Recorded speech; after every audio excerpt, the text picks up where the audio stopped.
We've got ourselves a golf cart, an old Cushman golf cart, 3-wheel drive. It's got a gas motor in it, right? So it makes it a little more simple in terms of repowering it. So there's the old motor, a little gas one, and we're gonna repower it with the 650 fuel injected Polaris motor. This was going to be another project a long time ago with my brother and I, so it's basically all pulled out, ready to go. But yeah, so I'm going to get this the rest of the way out, put up on the table, and then get this motor out and figure out rotation, which side or where we have to mount this motor and get this started. But it should be a fun build. The goal is to do burnouts in the golf cart. Brothers are going to be doing some suspension work, brakes, new roll bar, and then we might potentially paint it to make it look pretty good. But the goal is to do burnouts. Hopefully we don't blow the rear end out of it. We'll find out shortly, I guess. But yeah, so enjoy the ride.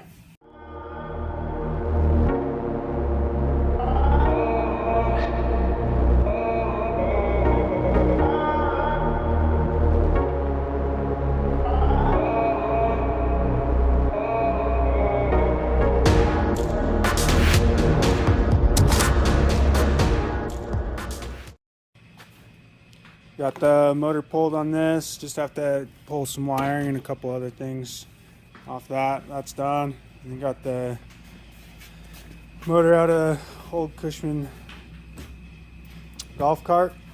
Ready to start mocking up some brackets to get the new motor in it, and we'll go from there. Okay, got it stripped down. Some mounts kind of started for the motor and figured out suspension. So we'll put the motor back in and start from there. Welding in the motor mount. What are you doing over here? Tell them what we did, okay? Took that off. Just took that off. What are we getting off this four-wheeler for the hot rod go-kart? We took off what? What was it right here, guys? The radiator and fan? Yeah. We're taking the radiator and stuff. Now we're working on the mounting, taking the mounting off this so we can just mount the fan and everything right to this. And we can take it over there and weld it on where we need it.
You're on there, Weston. Wyatt. They're totally look like Wyatt. That's great. That's a great.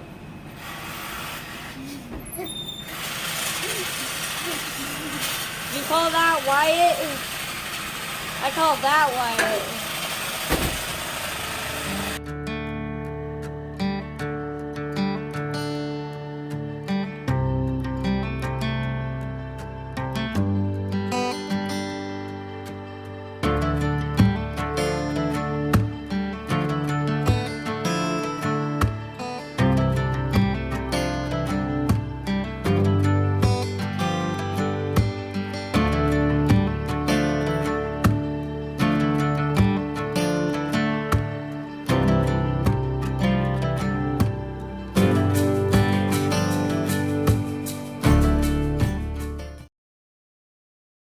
What are you doing over here?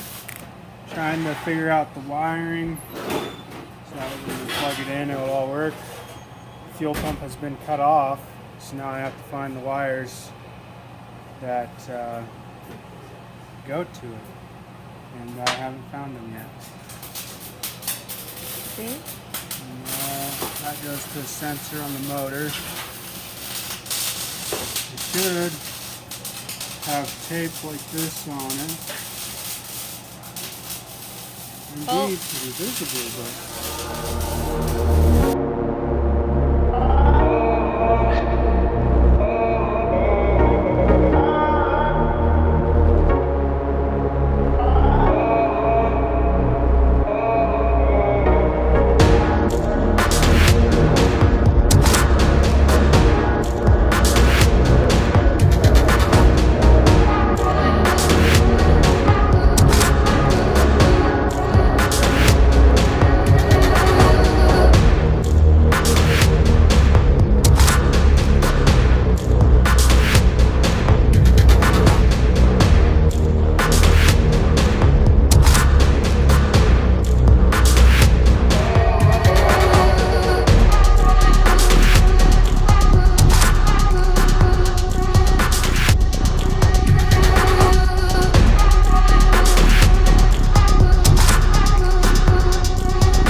What'd you do, Ben? I didn't do anything. Somebody decided to cut it in half, though. We'll have to get the mastermind behind it, huh?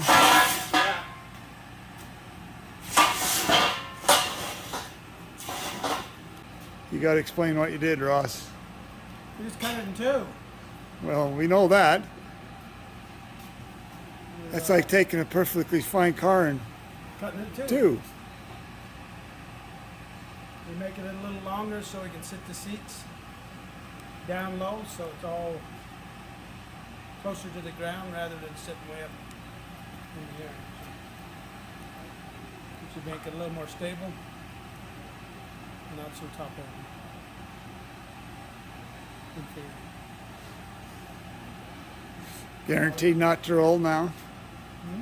Guaranteed not to roll. No, that's all up to the driver.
got the shop all, well, more organized. Just missing 113 wrench. Hopefully it turns up. It's out of my good set, but a little kind of a mock-up right there, right?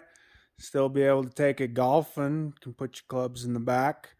Looks pretty good. Get the seat mounted. I wish we had two, but right now we don't. Not gonna do much wiring. There's a pile of stuff we don't need anymore. So this corner here, gonna have to cut this out some, make it look decent though, and get the air box in there.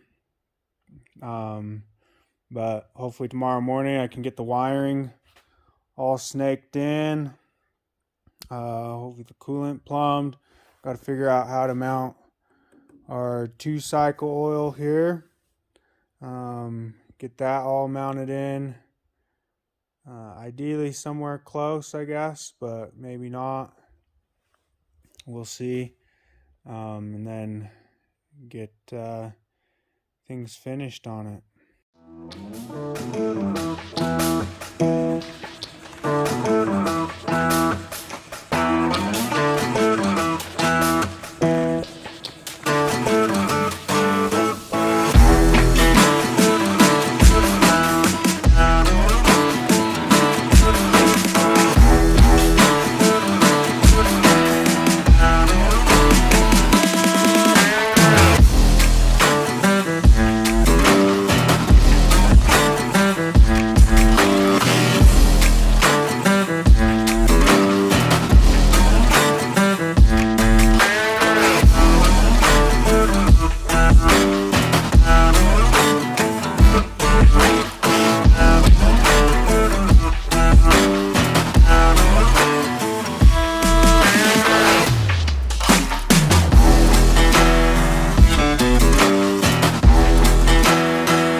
What you do when the fuel pump doesn't work? You try to get it to work, and then you rob it from something else, and hope it works. Yeah.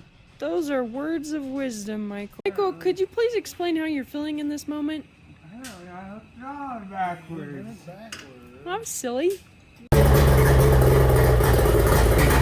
lives. When one does not have space to do an actual burnout, and there's a foot of snow outside, this is the system.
Tell me, how do you feel?